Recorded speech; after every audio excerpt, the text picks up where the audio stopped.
Kita sekarang membahas tentang strategi kampanye yang menjadi pembicaraan internasional, yaitu kampanye Capres dan Cawapres Indonesia yang sukses meraih karena menggunakan TikTok. Dalam kampanye pasangan 02, Prabowo dicitrakan sebagai kakek lucu yang gemesin, cuddly grandfather, penyayang kucing. Semua dijogetin aja. Dan hal ini ternyata berhasil menarik simpati Gen Z yang semua kampanyenya menjadi soft menggunakan platform TikTok. Efeknya, pasangan 02 dalam perhitungan KPU sejauh ini nilainya tertinggi. Kok bisa begitu? Banyak analis yang tidak terima analisa ini, bahwa kemenangan pasangan 02 adalah menggarap komunitas Gen Z dengan benar. Gen Z adalah generasi asik, generasi seru, simple, sangat melek gadget, terutama TikTok. Gak masuk di Nurul dan di luar Fikri. Kok bisa kakek-kakek gemoy gemesin menang election? Keberhasilan membangun pencitraan Pak Prabowo melalui TikTok menarget Gen Z itu strategi luar biasa yang tidak terjangkau oleh lawan politiknya yang 01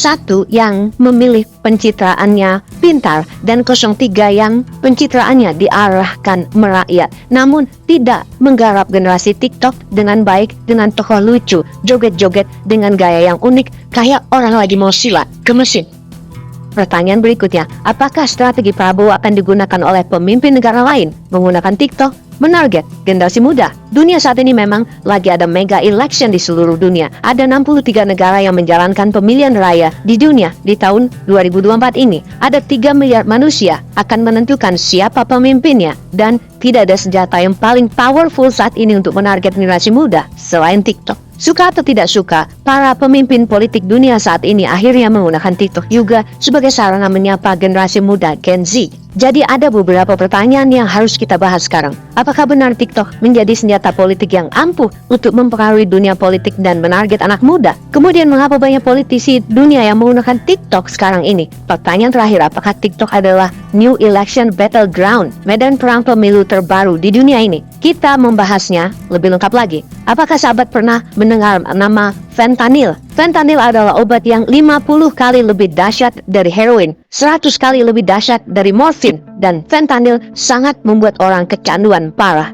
TikTok disebut sebagai digital fentanyl sosial media. TikTok adalah aplikasi media yang didirikan tahun 2016 oleh sebuah perusahaan Tiongkok, ByteDance, dan di tahun 2021 pengguna TikTok lebih dari 1 miliar manusia per bulannya, 1 billion monthly user. Sebuah pencapaian hanya dalam 5 tahun, di mana Facebook memerlukan waktu 1 dekade, 10 tahun untuk mencapainya. Apa yang membuat TikTok cepat tumbuh? Karena algoritmanya TikTok membuat orang kecanduan. Apa buktinya? TikTok membuat orang kecanduan, terutama anak muda. Kita bandingkan, Facebook dipakai screen time-nya 49 menit dalam sehari rata-rata di seluruh dunia. Instagram dipakai 51 menit dalam sehari rata-rata di seluruh dunia. Dan TikTok digunakan 95 menit dalam seharinya. Hampir 2 kali lipat dari aplikasi terbanyak yaitu Instagram dan Facebook. Di Amerika pengguna TikTok 170 juta orang, di mana 70%-nya adalah milenial dan Gen Z, yang angka 170 juta tadi adalah separuh penduduk Amerika, di mana awalnya Amerika mencoba melarang TikTok.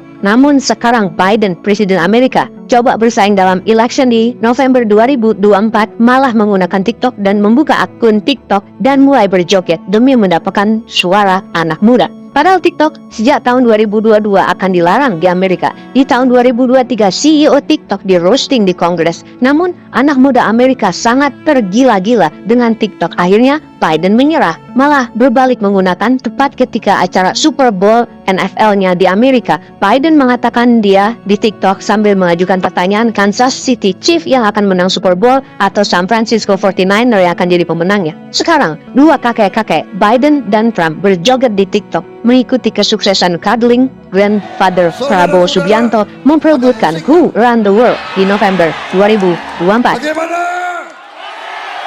Gaskan! Musik! Oke gas! Oke gas, sama-sama semarang!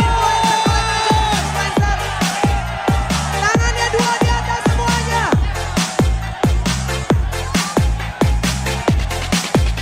Semuanya! Sorry ya. Tabrak masuk, ada gagasan tetap masuk. Meski jauh jarak pandang, coba sedikit menganggap. Kerja nyata paling jelas, berjuang tanpa batas.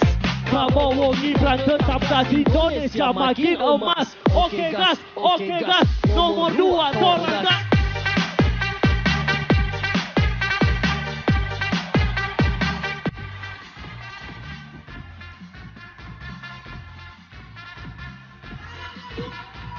Nomor 2 Torang gas.